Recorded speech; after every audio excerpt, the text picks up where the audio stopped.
Basic just I waiting for this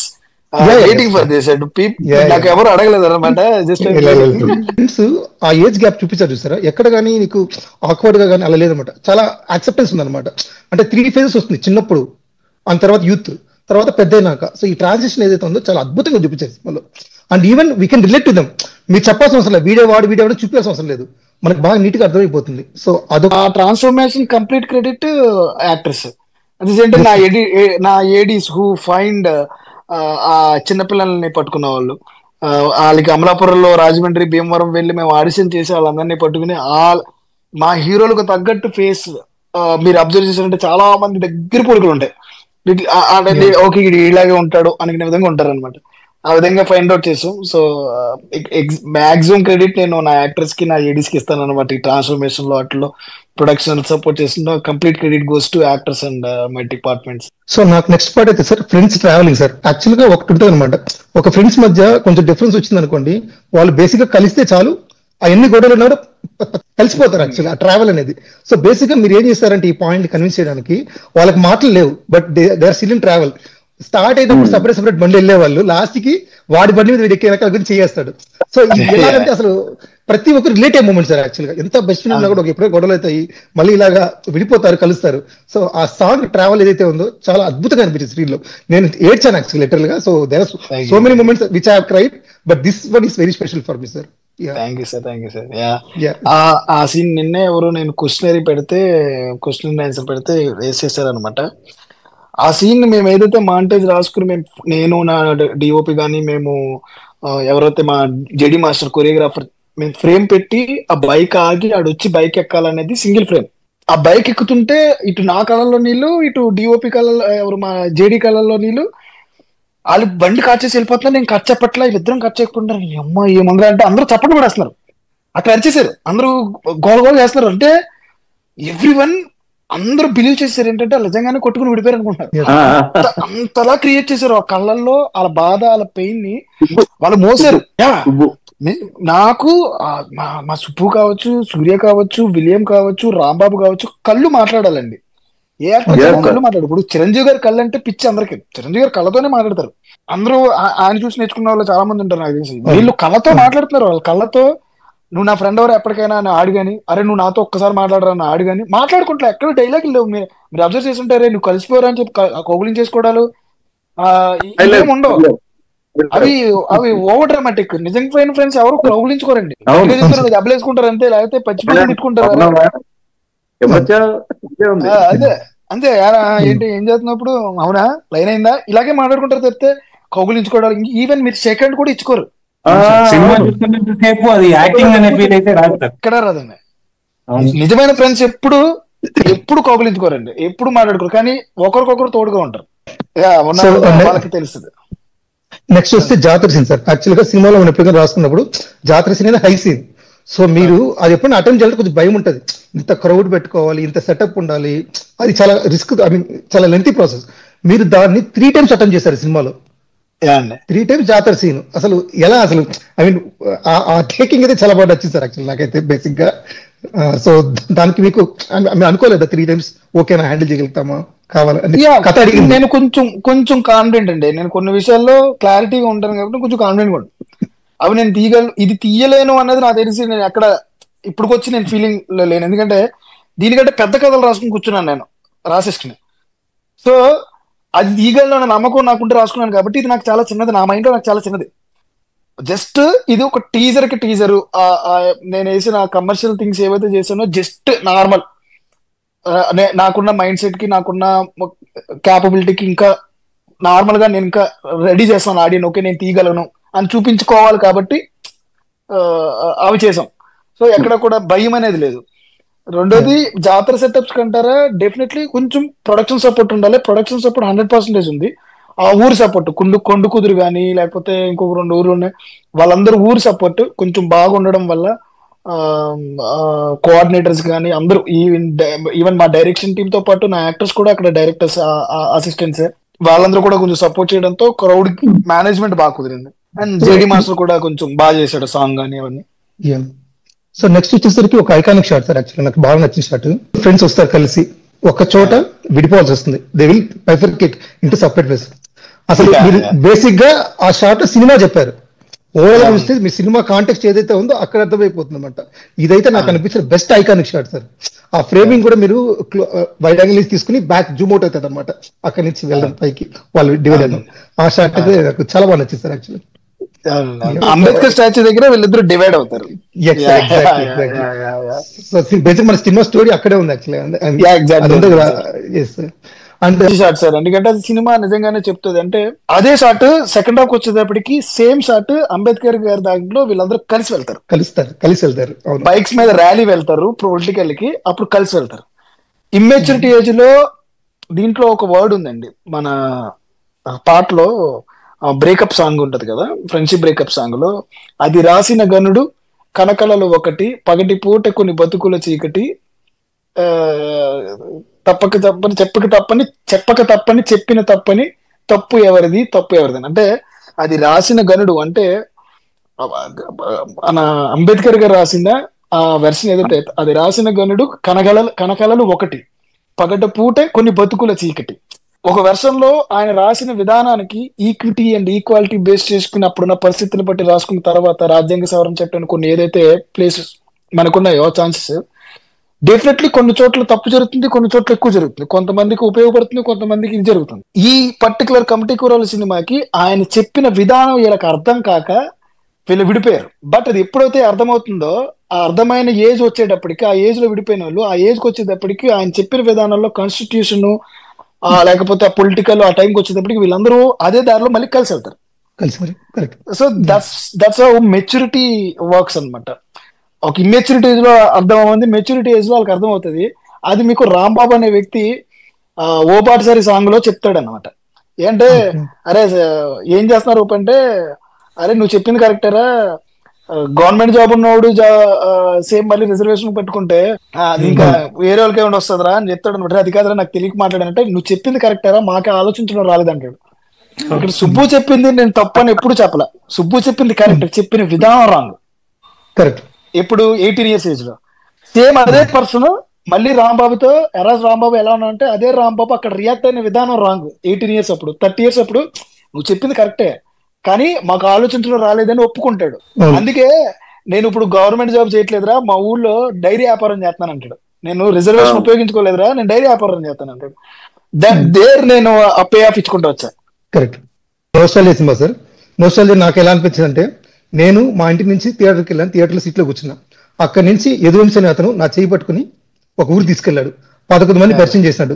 నా 90s లో పిలుచుకుని, నేను ఒక చిన్న పిల్లోడు అక్కడ. సో లిటరల్ గా ఒక ఊర్లో ఉన్నాను నేను, ఒక 11 మంది ఫ్రెండ్స్ ఉన్నారు, వాళ్ళు ఒక చనిపోయాడు, మిగతా వాళ్ళు క్యారీ అవుతున్నారు, విడిపినారు, కలిశారు, నన్ను ఏడిపించారు, నవ్విచ్చారు. లాస్ట్ కి ఒక గుండె నిండుగా కన్నీళ్లతో ముఖం మీద చిరునవ్వుతో బయట వచ్చాను సార్. ఆ హ్యాంగ్ ఓవర్ నాకు అట్లీస్ట్ 1 or 2 days అయితే క్యారీ అయింది. సో థ్యాంక్స్ ఫర్ కమిటీ కురాల్ ఫ్రమ్ మై సైడ్ యాక్చువల్లీ. నాకు దీంట్లో కొన్ని థింగ్స్ మెటఫార్స్ చెప్పానండి, కొన్ని ఫోర్ షాడోయింగ్ చేశాను నేను. అవి చిరంజీవి గారు లాంటి వాళ్ళు కొంతమంది నిజంగా నాతో మాట్లాడారు. కొన్ని థింగ్స్ అంటే, మేము for example there is a scene అండి, క్రికెట్ కి డివైడ్ అవుతారు, అరే నీకురా ఇది నాకు, ఇది నాకు, వీళ్ళు నాకు అని. ఎప్పుడైతే సూర్య సుబ్బు వెళ్ళి శివాని పిక్ చేసుకుని, శివాని తీసుకుని ఒక బ్రిడ్జ్ దాటి బ్రిడ్జ్ అవతల అంటే అటువైపు ఉన్న వాళ్ళు ఆ బ్రిడ్జ్ దాటి బ్రిడ్జ్ అటువైపుకున్న నార్మల్ పీపుల్ దగ్గరికి వస్తారు. క్రికెట్ కి ఇన్నోసెంట్ ఏజ్ వాళ్ళకి ఎవరితో ఆడుకోవాలి, వీళ్ళతో ఆడుకోవాలని లేదు. వచ్చి ఆత్రంని రాంబాబుని ఎక్కించుకుని విలియం దగ్గరికి వెళ్తారు. వీళ్ళందరూ క్రికెట్కి వెళ్ళిన తర్వాత బ్రిడ్జ్ దాటి మళ్ళీ, అంటే బ్రిడ్జ్ అనేది వీళ్ళకి మీడియం. ఎప్పుడైతే మళ్ళీ వాళ్ళు అక్కడి నుంచి క్రికెట్కి వెళ్ళిన తర్వాత క్రికెట్ దగ్గరికి వచ్చేటప్పటికి, అరే సుబ్బు నువ్వు కోరుకో, అరే సూర్య నువ్వు కోరుకో అని సుబ్బు గారిని సూర్య గారిని డివైడ్ చేసాం. సుబ్బు గారు ఫస్ట్ కిషోర్ గారిని కోరుకుంటాడు, బ్రిటిష్ ని కోరుకుంటాడు, రవిని కోరుకుంటాడు. వీళ్ళు నలుగురే, రవికి ఎగ్జామ్ కి రిజల్ట్ రాదు, కిషోర్ సుబ్బుకు సపోర్ట్ చేస్తాడు, British is into his gang. Surya and at the same time Surya పెద్దోడు, మిగతా వాళ్ళు ఇటువైపు ఉంటారు. ఆత్రం మాత్రం అరే మరి నేనేట్రా అంటాడు, అరే నువ్వు జోకర్ రా అంటారు. There I established. యాక్చువల్లీ ఇక్కడ నేను ఎస్టాబ్లిష్ చేశా, వీళ్ళు ఇటువైపు ఉన్నారు, వీళ్ళు ఇటువైపు ఉన్నారు, వాళ్ళకి అంటే నేను చెప్దాం అనుకున్నది కథ వీళ్ళకి తెలీదు, మెటఫర్. ఆత్రం జోకర్ అయ్యాడు. అవును. మధ్యలో ఎటువైపు ఉండను నేను నేను నేను నేను ఏంటంటే నేను జోకరు, నేను రెండు వైపులు ఉంటాను అని చెప్పాడు అనమాట. సో అవును. అది నేను అక్కడ ఎస్టాబ్లిష్ చేశాను. అలా సో మెనీ ప్లేసెస్ నేను ఎస్టాబ్లిష్ చేశాను. అంటే చాలా మందికి ఆ, నాకు తెలిసి ఆ, కొంతమంది అడిగారు డైరెక్టర్స్ అని, కొంతమంది అడిగారు అనమాట అది ఎలా పెట్టారు ఇది ఎలా పెట్టారు అని. సో మీరు చెప్పిన యాక్చువల్ గా ఇదే స్కూల్ క్రికెట్ ఆడింది పాయింట్ యాక్చువల్ గా నాకు బాగా అది అనిపించింది అనమాట. ఆ టీం మీరు ఏదైతే డివైడ్ చేశారో ఆ టీం గురించి చెప్దాం అనుకున్నా. సో అది అది ఫైన్, బట్ దాని తర్వాత ఆ ఎస్టాబ్లిష్మెంట్ ఎక్కడైతే వాళ్ళది తనకి సీట్ రాదు, తనకి 1500 ర్యాంక్ వచ్చినా కూడా గవర్నమెంట్ కాలేజ్ లో సీట్ రాదు. సో ఆ తర్వాత ఒక స్కూల్ దగ్గర వచ్చి కూర్చొని అక్కడ వాళ్ళు డిస్కషన్ మొదలు పెడతారు. సో నాకు నువ్వు ఇంత బాధపడతా ఉంటే నువ్వు ఇంత క్యాజువల్ గా తీసుకున్నావు, రారా వెళ్ళి వెళ్ళి వెళ్ళి బీర్ తాగుదాం రా, లేకపోతే వెళ్ళి క్రికెట్ ఆడదాం రా అని పిలుస్తా ఉంటే అక్కడ ఆ ఒక తెలియని ఒక ఇన్నోసెన్స్, ఆ 18 ఇయర్స్ ఏజ్, ఆ ఇన్నోసెన్స్ లోంచి ఒక వైలెన్స్ పుట్టుకొస్తుంది అనమాట. అది ఎలాగంటే కొంచెం కొంచెం ఒక వాల్కెనో ఎలా బస్ట్ అవుతుంది అనేది అక్కడ ఏంటంటే ఎమోషన్స్ అలా అలా అలా పెరిగిపోతున్నాయి అనమాట ఒకరొకరికి. సో వాళ్ళతో పాటే యాక్చువల్ గా మాకు కూడా అరే ఇక్కడ ఏం జరిగిపోతుంది ఏంట్రా వీళ్ళు కొట్టేసుకుంటున్నారు అని చెప్పేసి ఆ ఫీల్ క్రియేట్ అయిపోతుంది అనమాట. దాంతో పాటు ఆ camera angles actually created that real mood. అదేంటంటే ఈడొక డైలాగ్ చెప్తాడు ఏంటంటే ఆ డైలాగ్ చెప్పేటప్పుడు అలా మూమెంట్ ఉందన్నమాట. సో ఈ డైలాగ్ అక్కడ కట్ లేకుండా నేను కొన్నిసార్లు అబ్జర్వ్ చేశాను, యాక్చువల్గా చూసుకున్నాను ఎన్ని సెకండ్స్ కట్ లేకుండా తీస్తున్నారు ఇల్లు అనేసి. కొన్ని 45 సెకండ్స్ ఇలా కట్ లేకుండా జరుగుతున్నాయి. కొన్ని ఇచ్చిన విధానం అయితే నాకు ఇట్స్ మైండ్ బ్లోన్. మనల్ని ఏంటంటే ఇట్ విల్ మనకి అలా చూసి వెళ్ళిపోయే సీన్ కాదు అది, it will actually go deep in to the heart చాలా. ఎందుకంటే అక్కడ వాళ్ళు డిస్కస్ చేసే పాయింట్స్, అక్కడ డిబేట్ చేసే పాయింట్స్ చిన్న నార్మల్ గా మనం మాట్లాడుకునే విషయాలు కాదు. ఇట్స్ యాక్చువల్లీ పెద్ద ఇట్స్ నెవర్ ఎండింగ్ స్టోరీ.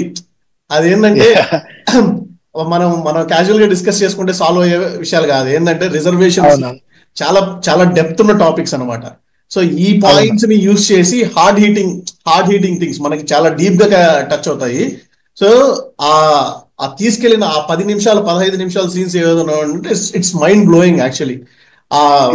ఇంత పెద్ద స్టోరీ ఇదంతా జరిగేటప్పటికి దాన్ని బిగిన్ చేసిన ఆ విధానం ఏంటంటే ఇట్స్ యాక్చువల్లీ ఇట్స్ బ్లోన్ మీ. నాకైతే నాకు ఆ అబ్సల్యూట్ సినిమా మూమెంట్ అక్కడే స్టార్ట్ అయింది. సో చాలా బాగా అనిపించింది అనేసి నాకు నిజంగా నేను అది ఫీల్ అయ్యాను. సో అది ఫీల్ అయిన తర్వాత ఇమీడియట్ గా నెక్స్ట్ ఒక 12 ఇయర్స్ తర్వాత వాళ్ళ ఫ్రెండ్స్ రిటర్న్ వచ్చిన తర్వాత అంతా ఆ పెద్దోడు క్యారెక్టర్ ఎంత సింపుల్ గా అక్కడ ఏదో గొడవ జరుగుతుంది అంతా అయిపోయింది, రే సిటీ నుంచి మందు తెచ్చారా అని చెప్పేసి అడుగుతాడు. వాళ్ళ ఫ్రెండ్ ని తీసుకొని పోయి చెరుగడ్డ దగ్గరికి తీసుకెళ్లి అక్కడ సిట్టింగ్ వేస్తారు చూసారా. సో ఇట్స్ లైక్ అక్కడ జరిగే డిస్కషన్ ఒక మూన్ లైట్ లో జరిగే డిస్కషన్. సో అక్కడ ఏంటంటే ప్రతి ఒక్కరి కళ్ళు చెమరిచ్చేటట్టు, సో మనం ఇంత బాగున్నాము. సో మనం చిన్నప్పుడు వీళ్ళిద్దరు I mean Subbu and Surya. So ఈ క్యారెక్టర్స్ ఐ మీన్ వాళ్ళిద్దరు ఒకరికొకరు అనమాట. మిగతా అందరూ ఒక దగ్గర ఉన్నా కూడా వీళ్ళిద్దరు ఒకటి. సో ఏంటంటే కానీ ఇప్పుడు చూసుకుంటే వాడు అటు సైడ్ ఉన్నాడు, వీడు ఇటు సైడ్ ఉన్నాడు. సో ఆ చెప్పే విధానం అక్కడ ఆ పెద్దోడు క్యారెక్టర్ అతను పండించే ఎమోషన్ ప్రతి ఒక్కరి కళ్ళల్లో యూ విల్ సీ మనకేంటంటే ఒక ఖచ్చితంగా కన్నీళ్ళు వస్తాయి అనమాట. సో నాకైతే చాలా బాగా అనిపించింది ఈ పర్టికులర్ సీన్స్ లో. నేను I mean of course climax లో ఆయన దగ్గర ఆయన సత్తయ్య, సో అతను మోస్తాడు కదా బలిచాట మోసి అతని దగ్గరికి వాళ్ళని, అది కూడా అఫ్ కోర్స్ ఎమోషనల్ సీనే. బట్ నాకైతే ఈ 2 సీన్లు నాకు చాలా బాగా హెవీగా అనిపించాయి అనమాట.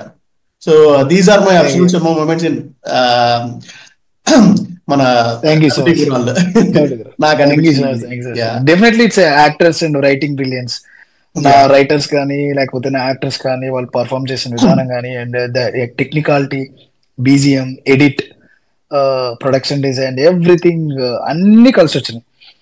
ప్రతి ఒక్కటి కలిసింది అనమాట. అంటే ఒక మూమెంట్ మీరు ఏదైతే absolute moment definitely reservation scene trigger అవ్వడం. ఈవెన్ నేను చేసేటప్పుడే నాకే అమ్మా ఎందుకు కొట్టుకున్నారు అంటే నేనే రాసింది అనుకునే ఉన్నాయి. నేనే కదా రాశాను.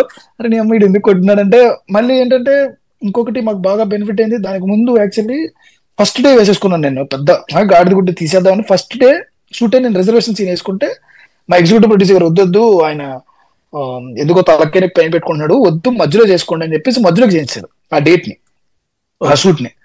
అది చాలా బెనిఫిట్ అయింది నాకు. ఎందుకంటే ఎప్పుడైతే విజయ్ మాస్టర్ కొరియోగ్రఫీలో ఫైట్ సీక్వెన్స్ నేను అనుకున్న దానికంటే దాటుతుందో, ఆ వచ్చిన అగ్రెషన్ కి కొంచెం యాడ్ చేస్తే బాగుంటుందని ఐడియా వచ్చింది నాకు midnight. Then again I called midnight 3:00 3:30 నేను సుబ్బుకి సూర్యకి కాల్ చేసి రేపు మార్నింగ్ ప్రాక్టీస్ పెడతాను, నేను సెట్ కి 1 గంట ముందుకు వచ్చండి అని చెప్పేసి, ఇంటర్వెల్ బ్లాక్ జరుగుతున్నప్పుడు ఒక 3 hours ముందే రమ్మని చెప్పి సెట్ కి ఒకసారి మొత్తం ప్రాక్టీస్ నాకు చూపించండి అంటే వాళ్ళు సింగిల్ షాట్ లో చేసేస్తారు. ఇప్పుడు ఏదైతే 7 నిమిషాల సీన్స్ ఉన్నాయో అవన్నీ సింగిల్ షాట్ లో చేసేస్తారు మా వాళ్ళు. వాళ్ళు చేసి చూపిస్తుంటే లేదు ఎక్కడో తగ్గుతుంది, ఐ హావ్ టు హోల్డ్ అట్లా పరిగెడుతుంది అంటే ఓకే ఒక పని చేద్దాం, అరే నువ్వు హోల్డ్ చేయరా సుబ్బు అని చెప్పేసి, సూర్య నువ్వు వెళ్ళి అట్టించి ఇటు పరిగెట్టుకొచ్చి కొట్టువాను. సరే అని చెప్పేసి నువ్వు వెళ్ళి విలియం దగ్గరికి వెళ్ళి వచ్చి మళ్ళీ వచ్చి కొట్టరా అంటే అక్కడ అరుస్తూ ఉంటాడు. శివ నువ్వు ఇటు వచ్చి నువ్వు ఇక్కడ ఆపు, నువ్వు వెళ్ళి నాన్న ఆపరా. సుబ్బు మాత్రం కదలకూడదు, సుబ్బు మాత్రమే ఫ్రేమ్ ఉంటది. నేనేమనుకున్నది ఏంటంటే సీన్ రన్ అవుతూనే ఉండాలి కానీ ఫ్రేమ్ మాత్రం సుబ్బు మీదే ఉండాలి. అమ్మి కాదు, వీళ్ళు మారుతూ ఉంటారు, వీళ్ళు వస్తారు వీళ్ళు వెళ్తారు, వచ్చి ఫ్యాక్ట్ మనం కొడతాడు అనమాట. కొట్టిన తర్వాత రే దాటేస్తున్నావు నువ్వేం మారుతావు కదంట, నిన్ను కూడా అంట అనేటప్పటికి రెండోసారి కొడతాడు. రెండోసారి కదా ఇది కదా మిమ్మల్ని కూడా నిన్ను కూడా అనాలని చెప్పేసి నువ్వు కూడా అనేటప్పటికి మూడోసారి కొడతాడు. ఇనిషియల్ స్టేజ్ లో నేను ఒకసారి కొట్టడం నీకు ఇంప్రూవైజేషన్స్ ఎప్పుడు కూడా మనకి అప్డేట్స్ ఎవడైతే అవుతూ ఉంటాయో అది మనకి చాలా హెల్ప్ అవుతాయి.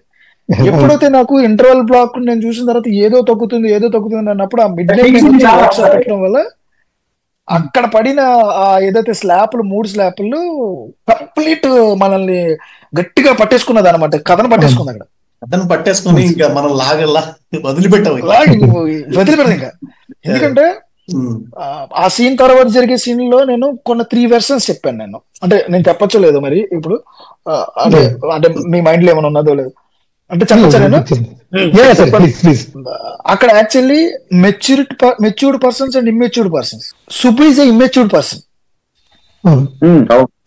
But mature in is thinking, but మాట్లాడడం రాదు. మిగతా వాళ్ళందరూ మనకి ఎందుకు అనుకుంటున్నారు. Shiva wants to stop the entire situation, but అతనికి కూడా ఏం చేయాలో తెలియదు. వాళ్ళ నాన్నగారు చెప్తారు, అరే నువ్వు అటన్నా ఉండి ఇటన్నా ఉండి అని చెప్పండి, నేను నిజం ఎప్పుడైతే అటు ఉంటుందో అటే ఉండాలి నువ్వు అని చెప్తాడు ఆయన. ఎగ్జాక్ట్లీ. కానీ ఒక్కడు మాత్రం ఎవడైతే సినిమాలో అమాయకుడు అనుకున్నాడో ఆడొక్కడు మాత్రమే వెళ్ళి నువ్వు చేసిన తప్పురా అని చెప్తాడు. So entire cinema matured person నాకు ఆత్రం నేను రాసుకున్న రైటింగ్ లో. ఎవడు ధైర్యం చేయడు నువ్వు చేసిన తప్పురా, ఆడన్నమాట తప్పేమో కానీ నువ్వు ఆడు కొట్టడం తప్పేమో కానీ నువ్వు అన్నమాట మాత్రం అలా అనకూడదురా, మనలో ఆ మాట అనొచ్చా అంటాడు. అట్ ది సేమ్ టైం ఆయన గట్టి కొట్టిన తర్వాత వెళ్ళి వాళ్ళ ఫ్రెండ్స్ తో చెప్పాడు అనుకుంటాడు సుబ్బు. యారా అప్పుడు వెళ్ళి ఆత్రంగా వెళ్ళి నన్ను కొట్టాడు అని చెప్పలేదు అక్కడ. So in my writing Athram and Sattaiah ఈ 2 చాలా matured persons in my cinema entire writing. గొడవ అంతా జరిగి గొడవ కారణం ఏలో అని అందరికీ తెలిసినా గానీ సత్తయ్య ఎప్పుడు కూడా బ్లేమ్ చేయలే, నా కర్మ అనుకున్నాడు. అట్ ద సేమ్ టైం ఊర్లోకి వెళ్ళడానికి ఇలా ఎంతో భయపడిపోయి అందరూ నాతో అడిగారు, ఊర్లోకి వెళ్తున్నాడు సత్య, ఊర్లోకి వెళ్తే కాలు పట్టుకుందాం, చాలా డిస్కషన్, అందరూ భయపడిపోతుంటారు సత్య దగ్గరికి వెళ్ళడానికి. ఒక రకమైన ఇన్సెక్యూరిటీ వాళ్ళకి నిజం చెప్పాలంటే. కానీ అక్కడికి వెళ్ళిన తర్వాత సత్య అన్నీ రావడం నాకు నచ్చదు అన్నారు కొంతమంది. వెంటనే రాకుండా అతను హెజిటేట్ చేస్తే అతని క్యారెక్టర్ లెస్. నాకు అతని మైండ్ లో చాలా ప్యూర్. అతను మీరు చంపేశారని లేడు, వాళ్ళ వైఫ్ గుమ్మం ముందు కూర్చుని ఇంకా అలాగే వెయిట్ చేస్తుంది, జాతరకి వెళ్ళిన కొడుకు వస్తాడేమోనని, ఆ పిచ్చిదాన్ని మార్చుదామని వచ్చాను నేను తప్పితే అన్న వెర్షన్ అవుతుంది. సో ఇన్ మై రైటింగ్ నేను చెప్దాం అనుకున్నది ఇద్దరికి మించిన మెచ్యూర్డ్ థింకింగ్ ఎక్కడ లేదు, మెచ్యూర్డ్ పర్సన్స్ ఎవరు లేరు అనమాట. సో ఎందుకు అంత గ్యాప్ ఇచ్చారు? ఎందుకంటే సుబ్బుని కొట్టాక వెంటనే రియాక్ట్ కావాలి కదా. ఎక్కడ సార్? అక్కడే సార్, ఇప్పుడు అక్కడ స్కూల్ దగ్గర జరుగుతుంది కదా ఇన్సిడెంట్. ఓకే, సుబ్బు టైం తీసుకుంటాడు, అక్కడ రియాక్ట్ అవుతాడు, మందు అవుతూ రియాక్ట్ అవుతాడు. అంటే మీకు ఏమవుతుందంటే కొట్టింది ఫ్రెండ్ వెయిట్ చేస్తున్నాడు. అంటే అందరి ముందు నన్ను కొట్టాడా అనుకుని చూసినప్పుడు పక్కకు చూస్తే పక్కకు నవ్వుతూ ఉంటాడు సుధాకర్. సరే అందరూ చూస్తూ ఉంటారు. వాడు ఉడుకుమోతుతానం అంటారు కదా, వాడికి కులం కాదు, వాడికి ఏం లేదు, వాడికి మైండ్ లో లేవు, అక్కడ వచ్చేసింది అనేసాడు అంతే. ఆడి మైండ్ లో ఇటు కులం తక్కువ ఇంకోటి అలా ఏంటి లేవు వాడికి. కానీ అక్కడ కోపంలో రవి మీద ఉన్న ప్రేమతో ఏదో అనేసాడు అన్నమాట. కానీ ఇక్కడ మాట గురించి ఇవన్నీ పక్కెళ్ళిపోయి బెస్ట్ ఫ్రెండ్ కొట్టాడు ఎవడి గురించి, ఇంకొకటి గురించి. 10 మంది ఫ్రెండ్స్ అయినా కానీ 10 మందిలో 2 బెస్ట్ ఫ్రెండ్స్. ఇంకొకటి వీడి గురించి నన్ను ఎందుకు కొడతావు, ఇది ఇక్కడ కోపం. నీకు అది కంటిన్యూ అవుతూ ఉంటది. ఎవరే నువ్వు అంటే అయితే మాత్రం ఓ మాట అంటే కొడతాడు అంటూ ఉంటాడు. ఇది కాస్త ఏమవుతుంది, ఈ సుధాకర్ అనే క్యారెక్టర్ సాయి కుమార్ గారు చెప్పారు కదా అని చెప్పి ఆద్యం పోతాడు. మందు అవుతా మూల కూర్చున్నాడు మామూలుగా. ఆడేదో కూర్చుంటే నువ్వు ఇక్కడ కూర్చుని ఏడు ఆడు ఊరంతా వెళ్ళి నువ్వు ఏం కొట్టలేవు ఏం పీకలేవు అని చెప్తున్నాడు అని చెప్పేసి ఇక్కడ రచ్చగొడతాడు. బ్రిటిష్ గడు ఆడపిల్లతనంతో అక్కడ ట్రిగ్గర్ అయిపోతున్నాడు. పొంగిపోయింది ఇంకా. అంటే నన్ను అంటాడా, నా గురించి ఇంకా అందరికి ఊర్లో అందరికీ నన్ను కొట్టాడు కానీ నేను ఏమీ పీకలేవని చెప్పాడు అన్న వెర్షన్లో వాడికి వెళ్ళిపోయాడు ఇంకా. సో సస్టైన్ చేసాం. ఓకే అమ్మ ఈడేంట్రా బాబు ఇలా అయిపోతుంది, ఈడేంట్రీ ఇలా అయిపోతుంది. వెంటనే కొట్టేస్తే దమ్ము లేదు, ఇది లేదు నాకు. అడు వేచి ఆడికి ఆజ్యం పోవాలి, లేకపోతే ఇంకొకటి ఎక్కించాలి, తెలియకుండా కొట్టాలి, ఒక రకమైన సైక్ అయిపోవాలి. తెలియకుండా జరిగింది, అది తెలియకుండా జరిగిపోయింది, తెలిసి అవడం. సార్ది టేకింగ్ నాకు బాగా నచ్చుతుంది అనమాట. అంటే చిన్న చిన్న మైనర్ క్యారెక్టర్స్ ఉన్న వాళ్ళకు కూడా చాలా ఇంపార్టెన్స్ ఉంటది సినిమాలో. లైక్ ఇప్పుడు విలియమ్స్ వచ్చేసి అమ్మాయి తేజు అనే ఇంకో అమ్మాయికి ప్రపోజ్ చేసి ముద్దు పెట్టేశానని ఆత్రం చెప్తే ముద్దు పెట్టడానికి ఒక ప్లేస్ లో ఆగుతారు కదా సార్. అక్కడ వచ్చేసి వాళ్ళ ఫ్రెండ్ కూడా జస్ట్ చిన్న క్యారెక్టర్ అమ్మాయిది, బట్ అలాంటి క్యారెక్టర్స్ చాలా ఉన్నాయి. వాటికి కూడా ఎంత ఇంపార్టెన్స్ ఉంటుందో అంత ఇంపార్టెన్స్ ఉంటుంది సినిమాలో. చిన్న డైలాగ్ అయినా సరే అది మీ వే ఆఫ్ డైరెక్షన్ లో నాకు బాగా నచ్చింది సార్. వాళ్ళందరూ మంచి మంచి యాక్టర్స్ అండి. అమ్మాయి పేరు మంజు అని, చాలా మంచి ఆర్టిస్ట్. మిగతా అంటే చిన్న పెద్ద ఆ క్యారెక్టర్ కి ఎంత వరకు చేయాలో 100కి 200% వాళ్ళందరూ చేసేసారు. సో నాకు తెలిసి చాలా మందికి ఛాన్స్ ఇంకా ఇవ్వలేకపోయింది, కానీ ఇంకా ఛాన్స్ ఉంటే కంపల్సరీ ఇస్తా. నెక్స్ట్ సినిమాలో ఏమైనా ఛాన్స్ ఉంటే కంపల్సరీ 4 మందికి ఇస్తా. డెఫినెట్లీ యాక్టర్స్ ఒక సినిమాని టేక్ ఓవర్ చేసుకుంటే, డైరెక్టర్స్ కి సపోర్ట్ చేస్తే, ఒక డైరెక్టర్ యాక్టర్స్ డైరెక్టర్ అవుతే, ఒక యాక్టర్ డైరెక్టర్స్ యాక్టర్ అవుతే ఏం జరుగుతుందో కమిటీ కుర్రాల వల్ల ఏదో చెప్పగలిగాను నేను. సార్ ఇంకొక క్వశ్చన్ ఉంది సార్ నాకు. ఇప్పుడు ఆత్రం చనిపోయిన తర్వాత విలియమ్స్ డాన్స్ ఇస్తాడు సార్. అవును సార్. అది యాక్చువల్ గా అది మీరు చెప్తే తను అంత ఇది చేశారు సార్, లేకపోతే తనే అనుకొని చేశారు సార్? అంటే తన వే ఆఫ్ యాక్టింగ్ అనేది అసలు అది రియల్ గా చేసినట్టే ఉంది సార్.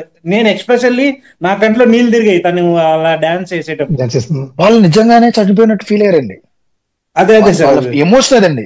వాళ్ళ ఎమోషన్ ఎలా అంటే ఆడికి రే ఈరోజు చచ్చిపోతాడు వీడు, రే నా భయం వేస్తుంది, ఈ టైప్ లో మాట్లాడుకున్నారు వాళ్ళు. వాళ్ళు పైనుంచి పడుతుంటే వీళ్ళందరూ కంగారు పడిపోయేవారు. రే ఆత్రం నువ్వు జాగ్రత్తగా ఉండరా, ఫస్ట్ టైం మనం పైనుంచి దూకుతున్నావు, అది చేయాలి ఇది చేయాలి.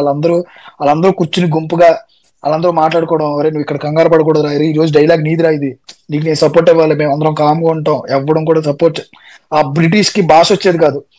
అనకాపల్లి అబ్బాయి బ్రిటిష్ ని కూర్చోపెట్టి అతనికి అన్ని నేర్పించడం, మన సుబ్బు గాని లేకపోతే యశ్వంత్ గాని విలియం గాని ఆత్రం గాని ఈవెన్ ప్రసాద్ బెహ్రా అవ్వచ్చు, వీళ్ళందరూ కూర్చుని గైడెన్స్ ఇవ్వడం అందరికి. ఎవడు కాడు వాళ్ళకి వాళ్ళే, ఏం జరిగినా వాళ్ళు 11 మందే ఒక టీమ్ గా ఉండేవాళ్ళు వాళ్ళందరూ. అంటే అదొక రకమైన హ్యాపీ లైఫ్. ఒక బీటెక్ ఒక డిగ్రీయో చదివారు నా దగ్గర వచ్చి ఆ 3 ఏళ్ళు హ్యాపీగా ఉండి, నిజంగానే ఫేర్వెల్ డే రోజున ట్రూ ఎమోషన్స్ గట్టిగా పట్టేసుకుని ఇచ్చారు. అంటే అయిపోయిందన్న షూటింగ్, ఇంకా మేము మళ్ళీ నేను దగ్గర రాలేమో అని చెప్పి ఇచ్చారు. అది ఇంకా నాకే ఇప్పుడు అనిపిస్తేనే గుండె బరువు ఎక్కుతుంది. నిజంగానే మిస్ అవుతాను నేను, ఎందుకంటే వారానికి 2-3 సార్లు కలుస్తూ ఉంటాను అందరు నేను. అంటే అదొక రకమైన బ్రదర్ బాండింగ్. ఏదో నన్ను టీచర్ లా చూసేవారు, కూర్చునేవారు, అడిగేవారు. So many questions. సుబ్బుగాడికి వచ్చే డౌట్స్ చాలా ఎక్కువ ఉంటాయి అనమాట. నేను ఎందుకు ఇలా చేయాలి, నేను ఎందుకు అలా మాట్లాడాలి, ఇలా చేస్తానా బోల్డ్ అడిగేవాడు. అది చాలా బాగా నచ్చేది. వీళ్ళ మధ్యన ఓ పాన్ యాక్టర్స్ అంటారు కదా, అలాంటి యాక్టర్స్ అనమాట వీళ్ళంతా. నేను అనుకుంటాను ఐ సెలెక్టెడ్ గుడ్ పీపుల్ అంటే పర్ఫెక్ట్ పీపుల్ అనుకుంటా ఉంటాను. సుబ్బు ఒక క్వశ్చన్ అడిగాను నన్ను ఇంటర్వల్ అయిపోయిన తర్వాత, అన్న అసలు ఎప్పుడు రిలీజ్ అయ్యాడన్న ఈడు అని కాల్ దగ్గరికి వచ్చి పడ్డాడు కదా, ఎప్పుడు రిలీజ్ అయ్యాడంటే మీరు చెప్పండి అని చెప్పి అందరినీ 11 మందిని కూర్చోబెట్టారు. ఒకడేమో వీళ్ళందరినీ చూసినప్పుడు రిలీజ్ అయ్యాడని, ఒకడేమో ప్రసాద్ ఏడుస్తున్నప్పుడు రిలీజ్ అయ్యాడని, ఒక్కొక్కటి చెప్పాడు. ఆ రోజున ఓకే మీకు ఇలా అర్థమైందా, నేను చెప్తాను ఇది కరెక్టో కాదో చెప్పండి. ఎప్పుడైతే ఆత్రంగాడు బ్రిడ్జి మీద నుంచి పడ్డాడో ఆ కళ్ళల్లో అప్పుడే రిలీజ్ అయ్యాడు వీడు తప్పు చేసాడని. ఆ రోజు తర్వాత ఎప్పుడు నోరెత్తలేదాడు, అంటే మనం చూపించలేదు కాబట్టి ఆడెప్పుడు నోరెత్తలేదు. ఆ తర్వాత రివీల్ అవుతుంది, కిషోర్ గడు చెప్తాడు ఆడు మందు మానేశాడు రా, ఆడు ఏ రోజైతే గొడవ అయింది ఆ తర్వాత నుంచి మానేశాడు రా. అది చావుకు సాక్రిఫై, ఆ గొడవకు సాక్రిఫై. ఇంకెప్పుడు మంది ఆ గొడవ తర్వాత ఎప్పుడు ఆడు మంది తాగలేదు అనగానే కదిలిరా నడుస్తూ ఉంటాడు వీళ్ళందరి మధ్యలో నుంచి, ఆటు పక్క నుంచి ఇటు పక్క నుంచి అలా చూస్తూ ఉంటారు. నీ అమ్మారే ఆ ఎలివేషన్ నాకు తెలిసి నేను రాయలేను మళ్ళీ. ఇంటర్వెల్ బ్యాక్ డ్రాప్ మాత్రం హైలైట్ సార్, అసలు ఇంటర్వెల్ బ్యాక్ డ్రాప్ మాత్రం సూపర్ అసలు. అక్కడ నుంచి కథ అనేది నెక్స్ట్ లెవెల్ కి మారుతుంది అనమాట. ఆత్రం ఎప్పుడైతే చనిపోతాడు, ఆత్రం చనిపోయిన తర్వాత one of the best shot ఒకటి ఉందండి, అమ్మవారి కళ్ళల్లోంచి నీళ్లు. అవును సార్, అవునవును. అది ఒక one of the best shot మేము క్రియేట్ చేసిన దాంట్లో. కొన్ని ఉన్నాయి, ఇంకా చాలా ఉన్నాయి అలాంటివి. యాక్చువల్లీ ఎలక్షన్ దగ్గర కానీ లేకపోతే మధ్య మధ్యలో మేము కొన్ని ఓబాటిసారి సాంగ్ లో కొన్ని థింగ్స్ ఉంటాయి. విలియం పర్స్ లో ఆత్రం ఫోటో ఉంటది, అది రాంబాబు చూస్తాడు అనమాట. రాంబాబు కళ్ళలో ఒక పవర్ ఉంటది. ఆ అబ్బాయి రఘువర్ అనే అబ్బాయి కళ్ళతో యాక్ట్ చేస్తాడు. అబ్బాయి చాలా అందమైన యాక్టర్ అనమాట. ఆ అబ్బాయి కళ్ళు చూస్తూ శివ అడుగుతాడు క్వశ్చన్, ఎరా రాంబాబు నువ్వుని రాంబాబు పొద్దున సాయంత్రం వరకు తిరిగోడు కదా, నువ్వు విలింగాడు, ఇప్పుడు ఆడు ఏం చేస్తున్నాడు చెప్పరా అంటే, ఎవడు తెస్తుంది ఎప్పుడైనా ఫోన్ లిఫ్ట్ చేస్తాను కదా. ఆ ఒక్క డైలాగ్ కి నాకు ఎన్ని ఎమోషన్ కాల్స్ వచ్చినాయి అంటే, ఎంత మంది మాట్లాడారంటే ఆ ఒక్క మాటకి ఆ అబ్బాయి మాట్లాడిన విధానం ఇంకా ఎమోషనల్. ఎవరైతే రఘువర్ అనే అబ్బాయి రాంబాబు క్యారెక్టర్ చేస్తాడు అబ్బాయి, అది నిజంగా మనం అందరం అంతే. నాకు తెలిసి బిజీ ఒరే పొద్దున్న సాయంత్రం మనం ఒరే కొంచెం బిజీ ఉన్నాడు తర్వాత చేస్తాను మర్చిపోతాం, బెస్ట్ ఫ్రెండ్స్ అవ్వచ్చు వాట్ ఎవర్. అది 200% అందరూ కనెక్ట్ అయ్యారు. ఎలా కనెక్ట్ అయ్యారు అంటే కాల్ చేసినాడు కాదు, కాల్ లిఫ్ట్ చేయనోడు కనెక్ట్ అయ్యాడు. కాల్ చేసిన వాళ్ళు కాదు, కాల్ లిఫ్ట్ చేయనోడు నీ అమ్మ నేనే కదా, అది నేనే కదా కాల్ ఇచ్చేది, నేనే కదా మాట్లాడింది. యా, నాకైతే ఆ స్టోరీ స్టార్టింగ్ పాయింట్ బాగా నచ్చిందండి. పాపకి స్టోరీ చెప్తారు కదా, సో వీళ్ళందరూ మేము ఒకప్పుడు ఎలా ఉండేవాళ్ళము అని స్టార్ట్ చేస్తారు కదా. సో నాకు అది చాలా కనెక్ట్ అయ్యాను నేను, ఎందుకో నాకు తెలీదు, బట్ ఆ సీన్ అప్పుడు అండ్ నేను చాలా బాగా కనెక్ట్ అయ్యాను. అండ్ మీ సినిమా ట్రైలర్ వచ్చినప్పుడే మేము అనుకునే వాళ్ళం, మామూలుగా వాక్ చేస్తూ సినిమాల గురించి కొత్త ట్రైలర్స్ గురించి మాట్లాడుకుంటాం. సో అలా మీ సినిమా ట్రైలర్ రిలీజ్ అయినప్పుడు నేను మామూలు మాట్లాడుకుంటూ మా కజిన్స్ వాళ్ళతో ఇక్కడ ఫ్రెండ్స్ తోటి మాట్లాడేటప్పుడు చెప్పాను, ఈ సినిమా ట్రైలర్లో ఈ సినిమాలో ఏదో విషయం ఉంది, మొత్తానికి ఈ ఫేసెస్ మనకు తెలియకపోయినా ఈ సినిమాలో ఏదో విషయం ఉంది, మనం ఖచ్చితంగా చూడాలి ఈ సినిమా, అట్లా మాట్లాడుకునే వాళ్ళం. బట్ ఎక్కడైతే ఆ స్టోరీ పాయింట్ స్టార్ట్ చేస్తారు, ఆ పాప అడుగుతుంది కదా మీరు పాత రోజుల్లో ఎలా ఉండేవాళ్ళం, మేము ఎలా ఉండేవాళ్ళం చెప్తాము అని, ఆ పాయింట్ నాకు బాగా అనిపించింది. స్టోరీ వైజ్ అందరూ చాలా టాపిక్స్ డిస్కస్ చేశారు, అట్లీస్ట్ నేను అనుకున్న పాయింట్స్ కూడా చాలా టాపిక్ డిస్కషన్స్కి వచ్చినాయి. కాబట్టి నాకు ఆ ప్రీ క్లైమాక్స్ చాలా ఇష్టం అండి. అంటే మా కొడుకు చనిపోయాడు అని వాళ్ళ నాన్న ఆలోచించాడు కదా, వీళ్ళందరూ వెళ్ళినప్పుడు ఏంట్రా మిమ్మల్ని చాలా రోజుల తర్వాత చూస్తున్నాను, బాగా ఎదిగిపోయారా మీరు అంతా అనేదే చూస్తాడు. సో అది నాకు బాగా చాలా హార్ట్ టచింగ్ అనిపించింది. అండ్ ఆ ట్రాన్సిషన్ ఇందాక వాళ్ళు చెప్పినప్పుడు ఆ ట్రాన్సిషన్ చాలా ఈజీ కన్విన్స్ చేయగలిగారు. స్టార్టింగ్ లో నేను ఫస్ట్ 20 minutes అట్లా అన్నట్టు ఏంద్రా ఇంతమంది ఉన్నారు అని అనుకున్నాను, కానీ ఆ ట్రాన్సిషన్ మారే కొద్దీ చాలా అంటే ఈజీగా కన్విన్స్ చేయగలిగారు పీపుల్ అంతమంది మీద కూడా. అది నాకు చాలా బాగా అనిపించింది. అండ్ లైక్ ఫ్యూచర్ లో మీరు ఇంకా చాలా మంచి హైట్స్ కి వెళ్తారని మాత్రం ఈ ఒక్క సినిమా చాలా ఒక నీటి బొట్టు లాంటిది ఒక సముద్రంలో. సో ఖచ్చితంగా మీరు ఇంకా చాలా మంచి హైట్స్ కి వెళ్తారు. Thank you so much sir, thank you so much అండి. దీంట్లో సూర్య గారి క్యారెక్టర్ చాలా క్యూట్ ఉంటుంది సార్. యశ్వంత్ గారి క్యారెక్టర్ సిడి ప్లేయర్ సీన్ గానీ మేమైతే పడి నవ్వుకున్నాం. యాక్చువల్గా రాజ్య సిడి ప్లేయర్ సీన్ 90s లో ప్రతి ఒక్కరికి రిలేటబుల్ ఏమో సార్. యాక్చువల్ గా ప్రతి అమ్మాయికి అమేజింగ్ మూమెంట్ అది. అదే ఆ పువ్వులో నుంచి అమ్మాయి ఫోటో రావడం, కరెక్ట్ గా సింక్ లిరిక్ సింక్ అవడం. ఆ అమ్మాయి ఇచ్చిన ఎక్స్ప్రెషన్స్ అండి. యాక్చువల్లీ అది పండడానికి ఎడిట్ ఒకటే కాదు, ఆ అమ్మాయి ఇచ్చిన expressions. She don't know Telugu. తర్వాత ఇంకోటి ఆ వీడియోల గురించి అట్ల గురించి కూడా అమ్మాయికి తెలియదు. యాక్చువల్లీ మన తెలుగులో చేస్తారు కానీ కన్నడలో చేయరు. అమ్మాయి ఎంత బాగా ఎక్స్ప్రెషన్స్ ఇచ్చిందంటే షీస్ టూ క్యూట్. అంటే చాలా మంచి యాక్ట్రెస్ అమ్మాయి, చాలా మంచి హైట్స్ కి వెళ్తుంది అమ్మాయి రాధ్య. మా దాంట్లో చేసిన ప్రతి అమ్మాయి కూడా even like Vishika's acting too good ఉంటుంది అమ్మాయికి. నేను స్కోప్ ఎక్కువ ఇవ్వలేకపోయాను కానీ షీఈ్ డామ్ గుడ్ యాక్టర్ అమ్మాయి. ఎంత మంచి యాక్ట్రెస్ అంటే నేను ఫ్రేమ్ మీద కూడా చాలా అందంగా కనపడేది అమ్మాయి. నేను కొంచెం వెనక పెట్టేవాడిని, నేను కొంచెం డిస్టర్బ్ చేస్తున్నారమ్మా అని చెప్పేసి వెనక పెట్టేవారు మా కోడైరెక్టర్ గారు. పాపం ఇందాక మా హీరోయిన్ గురించి మాట్లాడదా, పాపం ఒక అమ్మాయి గురించి మాట్లాడలేదు. ఇది చూసినప్పుడు సార్ నా గురించి మాట్లాడదని ఫోన్లు వస్తాయేమో చెప్పాను. విషిక గురించి చెప్పాను కదా నేను, విషిక గురించి చెప్పాను. అండ్ టీనా శ్రావ్య అమ్మాయి కూడా చాలా మంచి యాక్ట్రెస్ అండి. టీనా శ్రావ్య షీఈ్ 19 years 20 years అమ్మాయి యాక్చువల్లీ. బట్ వైఫ్ క్యారెక్టర్ కి చేయడానికి ఒప్పుకుంది అమ్మాయి. ఆ గట్స్ కి గానీ అమ్మాయి చేసిన క్యారెక్టరైజేషన్స్, అమ్మాయి చిన్న చిన్న అమ్మాయి క్రమం, అమ్మాయి తెలుగు ఈ స్లాంగ్ నేర్చుకోవడం గానీ, అలాగే తేజు జ్యోతి క్యారెక్టర్ అమ్మాయి గానీ, ఆ అమ్మాయి దగ్గర ఉన్నది కూడా ఒక మంచి యాక్ట్రెస్. షణ్ముఖ్ అని ఒక అమ్మాయి చేసింది ఆ అమ్మాయి గానీ. అలాగే డిఫరెంట్ యాక్టర్స్ మా వాళ్ళు అందరూ, మిగతా వాళ్ళు. మా దాంట్లోనే కిషోర్ అని ఒక అబ్బాయి, కిషోర్ క్యారెక్టర్ చేసిన అబ్బాయి, ఆ అబ్బాయి మొత్తం బాడీ ట్రాన్స్ఫర్మేషన్ చేసాడు. అన్నయ్య బాడీ ట్రాన్స్ఫర్మేషన్ చేసింది ఆ అబ్బాయి మొత్తం అందరికి. అతను బాడీ ట్రైనర్ అనమాట, ట్రాన్స్ఫర్మేషన్ ట్రైనర్.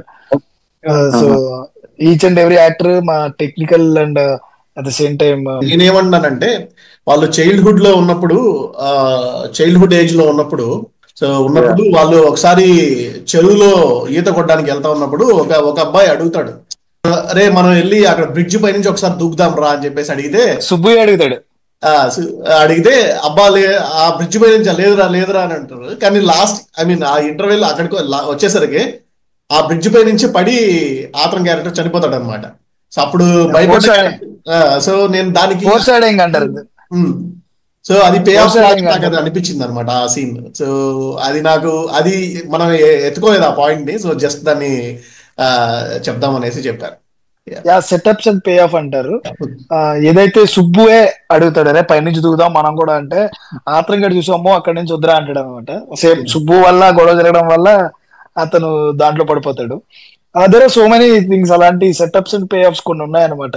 కొన్ని చోట్ల నేను అలాంటివి ఇన్వాల్వ్ చేసుకుంటా, అదేమంటారు సీడింగ్స్ వేసుకుంటా, పే ఆఫ్స్ ఇచ్చుకుంటా వచ్చాను. అంటే ఎవడరా కాలు పట్టుకునేది, అంత సిగ్గు వచ్చినాడు ఎవడో లేడు ఇక్కడ, కావాలంటే మీరు వెళ్ళి పట్టుకోండి అంటాడు. సేమ్ అదే అబ్బాయి వెళ్ళి కాలు పట్టుకుంటాడు ఎవరు మాట్లాడకుండా. పే ఆఫ్ అవే అలాంటి సెటప్స్ అండ్ పే ఆఫ్ చాలా ఉన్నాయన్నమాట. వంశీ గారు అదే సార్, ఇక్కడ మీరు ఎక్కడన్నా క్యాస్ట్ గురించి మాట్లాడతారా, ఎక్కడన్నా దొరుకుతారని నేను ట్రై చేశా. సెన్సార్ దగ్గరికి వెళ్ళాక మీరు దాన్ని అనుకోని ఇంత క్యాస్ట్ గురించి చెప్పుకుంటూ అంటే అక్కడ ప్రాబ్లం వస్తుంది సెన్సార్ దగ్గర. అవునండి, ఆ స్క్రిప్ట్ లోనే మీరు దాన్ని ప్లాన్ చేసుకుంటూ వెళ్ళారా? వాళ్ళు పాయింట్అవుట్ చేయకుండా సెన్సార్ పాయింట్అవుట్ కాదండి. అంటే నిజం చెప్పినట్టు అసలు కాస్ట్ అనేది అసలు సినిమాలో లేయర్ కాదనుకున్నాను నేను. దొరకట్లేదు అసలు. ఫ్రెండ్షిప్ సార్ ఒక మిస్అండర్స్టాండింగ్. అదే నా సినిమాలో ఉన్న పాయింట్.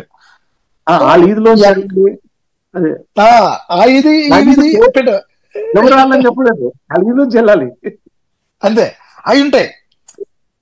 కానీ ఎక్కడ కూడా డిస్క్రిమినేషన్ లేదు, డైరెక్ట్ లేదు. కొంతమందికి అర్థమవుతుంది, కొంతమందికి అర్థం కాదు. సిటీలో ఉన్న వాళ్ళకి వీధుల గురించి లేకపోతే గురించి చాలా మందికి అర్థం కాకపోవచ్చు. మనం ఊళ్ళో నుంచి వచ్చిన వాళ్ళకి కంపల్సరీ అరే మనం కమ్మూరు వీధిలోకి వెళ్దారా, లేకపోతే కాపు వీధిలోకి వెళ్దారా, లేకపోతే ఆలపేటలోకి వెళ్దారా, ఏలపేటలోకి వెళ్దారా అనేటప్పటికి మనకి తెలిసిపోతుంది. ఓకే అంటే దాంట్లో ఒక డైలాగ్ ఉంటది, ఆ ఈదికి ఆ పేరు పెట్టింది, ఆ ఈదిలో ఆ కులపోలు ఉన్నారు కాబట్టి ఆ ఈదికి ఆ పేరు పెట్టాం, కానీ ఆ పేరు పెట్టి ఆ కులపోలు అందరూ ఆ ఈదిలోకి వెళ్ళమన్నారని కాదంటాడు.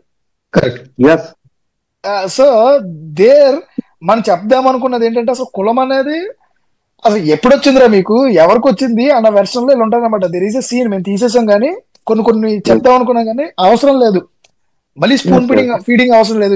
ఈ కథకి అసలు కులం అనేది పెద్ద విషయమే కాదు అనుకున్నాను నేను. ఫ్రెండ్షిప్ అసలు కంప్లీట్ థింగ్ ఫ్రెండ్షిప్ అస్సలు లేదు. సెన్సార్ దగ్గర వచ్చిన ఒకే ఇబ్బంది ఈ బలిచేట. అంటే మన ట్రెడిషన్స్ కొంతమందికి అర్థం కాకపోవడం అనేది కొంచెం ఉంటది కదా. ఆ థింగ్స్ లో కొంచెం మేము ఇష్యూస్ ఫేస్ చేసాము. తర్వాత అవి సీజీస్ చేసి ఆ సీజీస్ ఫుటేజ్ ఇచ్చి తర్వాత అవన్నీ తెచ్చుకున్నాం అనమాట. సో మన సినిమా అయితే 9th ఆగస్ట్ రిలీజ్ అయింది సార్ యాక్చువల్ గా. సో మీరు గమనించారు లేదా, ఆ రోజు మనతో పాటు 7 సినిమాలు వచ్చాయన్నమాట. రిలీజ్ అయింది థియేటర్ లో 7 చిన్న సినిమాలు వచ్చాయి. సో బేసిక్ గా మీరు రిలీజ్ డేట్ ముందే లాక్ చేసి మూవీ వర్క్ చేశారా, లేకపోతే మూవీ మొత్తం అయిపోయిన తర్వాత మంచి అయిపోయిన తర్వాత ఆ మైండ్ సెట్ ఆ ప్రెజర్ వద్దని చెప్పేసాను నేను. ప్రొడ్యూసర్ కూడా పాపం అది క్లారిటీ ఉంది, అది ఆ ప్రెజర్ ఎప్పుడు పెట్టలేదు మా మీద. అంటే డేట్ పెట్టేసుకుని పని చేస్తే కొన్ని సినిమాలకి మనం ప్రెజర్ పడిపోతామండి. అప్పటికే కొంచెం ఇబ్బంది పడ్డాం మేము ఆ డేట్ దొరకడానికి. ఆ డేట్ అని కొంచెం అటు ఇటులో సెకండ్ రిలీజ్ చేద్దాం అనుకున్నాం, వర్క్ ఫినిష్ చేయకపోవడం వల్ల 9th వెళ్ళాం. సో ఇంకా మన సినిమా ఓటీటీ విషయానికి వస్తే 33 days విండో వస్తారు యాక్చువల్. 12th September కి విండో వచ్చేసింది. సో మీకు ఏమైనా డిసాటిస్ఫాక్షన్ ఉందా, లేకపోతే వేర్ గుడ్? ఎందుకంటే థియేటర్ మంచి రన్ ఉంది. సో 50 days అయిన తర్వాత 35 days అంతే. 35 days విండోస్ అంతే. 30 days కావాలన్నారు, 35 days కి వచ్చింది. అంటే ఏది మన వినాయక చవితి మూమెంట్ లో వేసాం మేము. అవునవును. సో ముందుగానే ఓటీటీ లాక్ అయిపోయింది సార్, వీళ్ళకే ఇస్తున్నామని చెప్పేసి? లేదండి, వెరీ పర్టికులర్. మూవీ రిలీజ్ అయిన తర్వాత చూద్దాం అనుకున్నాడు. ఎందుకంటే ఇది ఓటీటీలో వస్తుందంటే మన సినిమాకి, చిన్న సినిమాకి ఎవరు రారు అని. ఆ సినిమాని థియేటర్ లోనే చూడాలి, థియేటర్ ఎక్స్పీరియన్స్ చేయాలి. ఆ జాతర వైబ్ థియేటర్ లో ఉంటే బాగుంటది అని చెప్పి థియేటర్ లోనే ఎక్స్పీరియన్స్ చేశారు అందరూ. మీరు తీసేటప్పుడు చిన్న సినిమా అయి ఉండొచ్చు, బట్ రిలీజ్ అయ్యాక మాత్రం అది చిన్న సినిమా లాగా లేదు ఖచ్చితంగా. అంటే మీరు థియేటర్ కి సినిమా సార్, అసలు ఓటీటీ అనే మాటే లేదు సార్. Completely theatre experience. రెండు మీరు ఇందాక చెప్పారు కదా, అది నాకు బాగా నచ్చింది. ఈ సినిమా నేనైతే ఎక్కడ క్యాస్ట్ అనే కాన్సెప్ట్ రాలేదు, ఒక ఫ్రెండ్స్ మధ్య ఉన్న మిస్అండర్స్టాండింగ్ గొడవ లాగానే నాకు అనిపించింది. మీరు అన్నట్టు సినిమాకి ఆల్రెడీ పేరు ఎప్పుడు లేదు, చిన్న సినిమా పెద్ద సినిమా అనేది అయిపోయింది. యాక్చువల్లీ సినిమా అంటే సినిమానే. రిలీజ్ చేసే అంటే మేబీ యాక్టర్స్, నోటెడ్ యాక్టర్స్ లేకపోయి ఉండక వల్ల మీరు ఆ వర్డ్ యూజ్ చేసి ఉండొచ్చు, చిన్న సినిమా అని అనుకోని ఉంటారు అప్పుడు మీరు తీసేటప్పుడు. బట్ రిలీజ్ అయ్యే యాక్చువల్లీ చిన్న సినిమా అనేది నిజం చెప్పాలంటే అస్సలు లేదు. ఎందుకంటే బడ్జెట్ నాకు దగ్గర 9 కోట్లు వస్తుంది. చిన్న సినిమా అంటే కొడతారు నన్ను, కొడతారు బయట, ప్రొడ్యూసర్ కొడతారు. ఎక్కడ చిన్న సినిమా తీస్తున్నామని. చాలా మంచి సినిమా కొత్త తీసుకొచ్చి 6 కోట్లు 7 కోట్లు మేకింగ్ కాల్చి పెట్టాను మాకు అంటారు. ఎందుకంటే నేను ముందు ప్రొడక్షన్స్ నుంచి బయటికి రావడానికి కూడా కారణం బడ్జెట్ ఎక్కువైపోతుంది నాకు. బడ్జెట్ దగ్గర కాంప్రమైజ్ అవుతే నాకు స్క్రీన్ మీద నేను అనుకున్న విజన్ పడదు. ఎప్పుడైతే బడ్జెట్ స్క్రీన్ మీద ఎక్కువ పడుతుందో, ఇప్పుడు చాలా పెద్ద సినిమాలకు వచ్చేది లేకపోతే అందరూ చెప్తుంది నాకు అర్థం ఏంటంటే 60 to 70% రెమ్యునరేషన్స్, 30% ఇది అన్నారు కదా. చిన్న సినిమాలకు ఒకటే ఏమవుతుంది అంటే అట్లీస్ట్ 60 to 70% నీకు స్క్రీన్, మిగతాది రెమ్యునరేషన్ ఉంటుంది. సో ఇలాంటి బడ్జెట్ లో సినిమాలు చేసినప్పుడు ఎక్కువ కాన్సన్ట్రేషన్ మనం ఫ్రేమింగ్ మీద చేసుకోవాలి. అంటే వాల్యూస్ కూడా, ప్రొడక్షన్ వాల్యూస్ కూడా మీ సినిమాలో ఎంత అంటే మనం పెట్టే ప్రతి రూపాయి మనకి స్క్రీన్ మీద కనపడితే ఆ వచ్చే ఆనందం వేరుంటది. మనకి ఆ సినిమాలో క్లియర్ గా కనపడుతుంది. మనం ఎంత ఖర్చు పెట్టినా కూడా మీకు ఆ క్వాలిటీ ఆఫ్ మేకింగ్ అనేది చాలా బాగుంది. యాక్చువల్లీ ప్రొడక్షన్ వాల్యూస్ చాలా బాగుంది. Thank you sir. సో ఇప్పుడు మన తెలుగు సినిమాలకి అయితే బౌండరీ లేదు సార్. యాక్చువల్ గా వీఆర్ గ్లోబల్. యాక్చువల్లీ అంటే సినిమా బాగుందంటే ఎక్కడున్న వాళ్ళైనా ఏ లాంగ్వేజ్ అయినా చూస్తున్నారు. సో ఈ టాపిక్ వచ్చేటప్పుడు వికీపీడియాలో మన సినిమా సెర్చ్ చేస్తే కామెడీ డ్రామా అని వస్తాను సార్. బేసికల్గా నన్ను అడిగితే ఎమోషనల్ డ్రామా జానర్ చెప్తాను. సో మీరు పర్సనల్ గా ఈ సినిమా జానర్ అంటే ఏ డిఫైన్ చేస్తారు సార్? యాక్చువల్ గా ఇది కమింగ్ ఆఫ్ ఏజ్ అంటారండి దీన్ని. నేను ఇంకా వికీపీడియా చెక్ చేయలేదు, డెఫినెట్లీ నేను ఒకసారి చెక్ చేపించి చేంజ్ చేపిస్తా. కామెడీ డ్రామా అనేది దీంట్లో ఉన్న కేటగిరీస్. కరెక్ట్. ఇది డ్రామా అండ్ కామెడీ అని ఉంటుంది. బట్ జోనర్ అనేది వచ్చేటప్పటికి ఏమొస్తుంది అంటే అది కమింగ్ ఆఫ్ ఏజ్ అంటారు. అది నేను ప్లీజ్ ఐ చెక్ ఇట్ అండి. థ్యాంక్స్ ఫర్ దాన్ని తీసుకొచ్చినందుకు నా దగ్గరికి. డెఫినెట్లీ. సో కమిటీ కూడా అయిపోయింది సార్. సో ఎదురు జాతర చూసేసాం 2024 లో. సో మళ్ళీ రీసెంట్ 2025 లో వినిపిస్తుందా? నెక్స్ట్ ప్లాన్స్ ఏంటి సార్ యాక్చువల్లీ ఎదురు 2 గురించి? It's going to be a big one sir. Definitely it's a massive one. Soon update untadi compulsory, and we are going to like introduce as many as actors like committee korolu lage we are going to we are planning to like introduce many actors next cinema nunchi along with one big star. Definitely one of the big star. Evaru anedi definitely soon idi decide chesi definitely we will announce. with Niharika Kundala only we are going officially. Definitely maybe soon మేము update చేస్తాం ఎప్పుడు అనేది, అంటే ఏం చేయబోతున్నాము, ఎలా చేయబోతున్నాము అది అనేది మేము డిసైడ్ అయ్యి డెఫినెట్లీ సూన్ అప్డేట్ చేస్తాము. And definitely you all will everyone can ఏమంటారంటే expect a massive one with the content, a global content, not like a regular content or normal content, normal cinema or a commercial cinema. It's going to be a massive one. మన nostalgia ఉంటుందా లేకపోతే definitely nostalgia in the sense connectivity ఎక్కువ ఉంటుంది. At the same time it will be one of the best cinematic experience ఇవ్వడానికి try చేస్తున్నాం technically. At the same time with the story, with the taking, with everything, whatever we are going to create is going to be one of the finest cinema అని అవ్వబోతుంది అనేది మాత్రం strong గా చెప్పగలను. Definitely it's going to be something. అంటే అంటే మన Telugu industry గురించి చెప్పుకోవడానికి నేను చెప్పే అంత ఇంకా ఏం లేదు. ఆల్రెడీ గ్లోబల్ రికగ్నైజేషన్ త్రూ మన రాజమౌళి గారు కానీ, లేకపోతే సుకుమార్ గారు కానీ, Sandeep Reddy Vanga, other fellow technicians దాన్ని ప్రూవ్ చేశారు. డెఫినెట్లీ మా next cinema from pink elephant pictures and Niharika Gundal garu మేము కొలాబరేట్ అయ్యేది ఏదైతే ఇప్పుడు చేయబోతున్నామో definitely it's going to be global cinema. And అంటే వరల్డ్ సినిమా, వరల్డ్